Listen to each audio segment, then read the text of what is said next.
taking it apart so I can put sealer on all the pieces that I've made. Then I'll put it all back together. And then I can sand the top of this chine frame.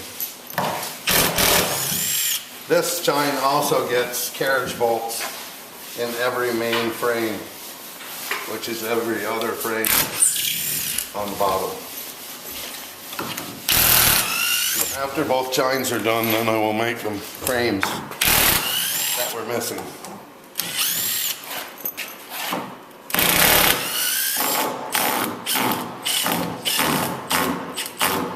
Some of them I've already drilled, that one, this one, for the carriage bolts.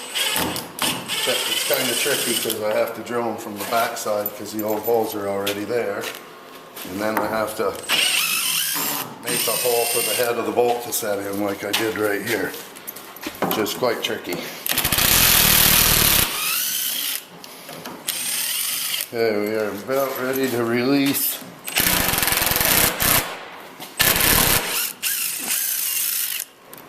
the chine frame. If you want to hold this in the air, Mike. Okay.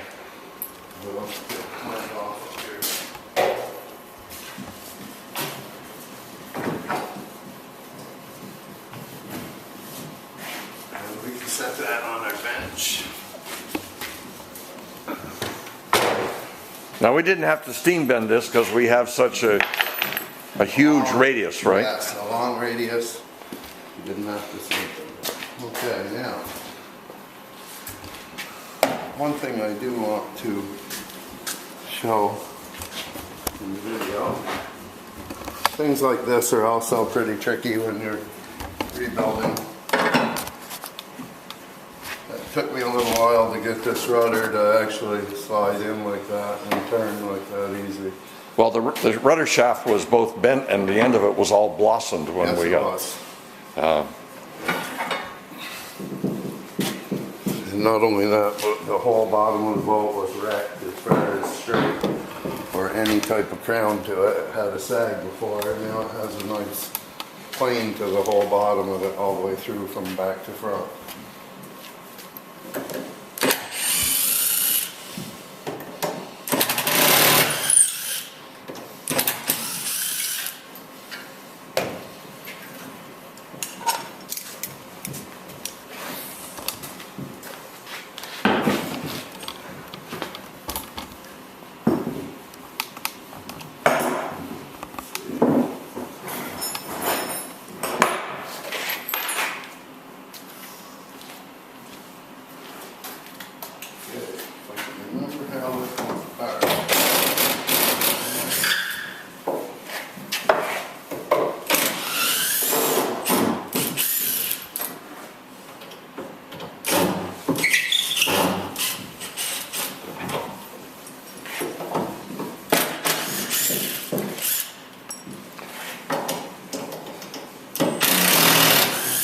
We use impact drivers for all of this work because then we can really set the fasteners.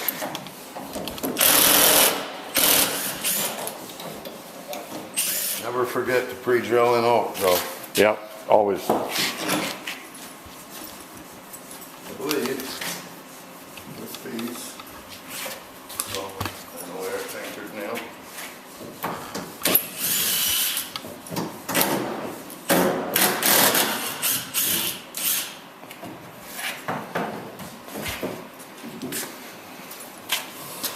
Lots of silicone round screws, all different sizes.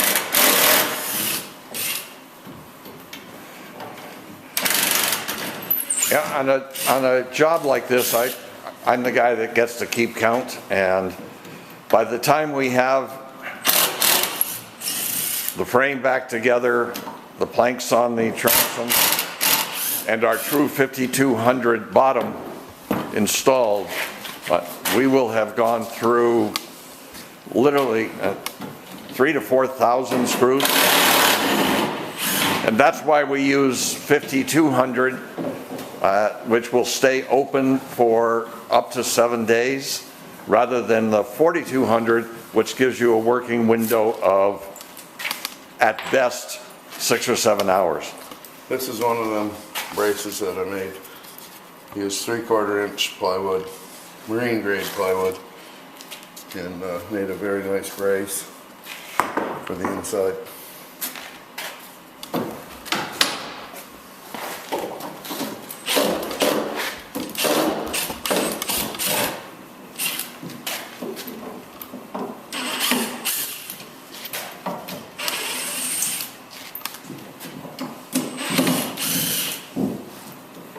And we did use original where we could.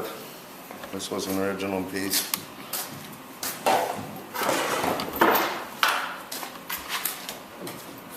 There you look. Got it back frame off.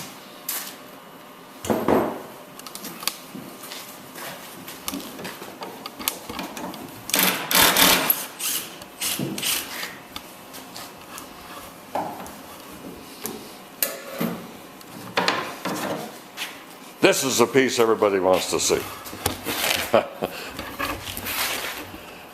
There. That piece right here, Yeah. scarfed in on the back. Full of notches. Both the bevel and the radius change all continuously along the piece. And I watched John suffer for the better part of a day fabricating each of those that went on each side.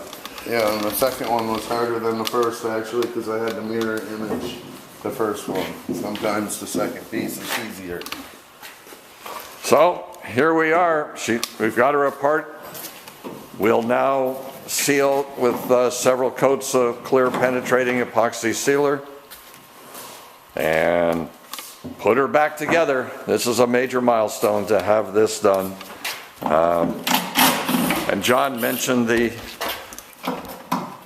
keel, which we've totally reset, and I think you'll agree as we scan, lower the camera so we can look right along it, that the hogs are gone, the keel is nice and true all the way through.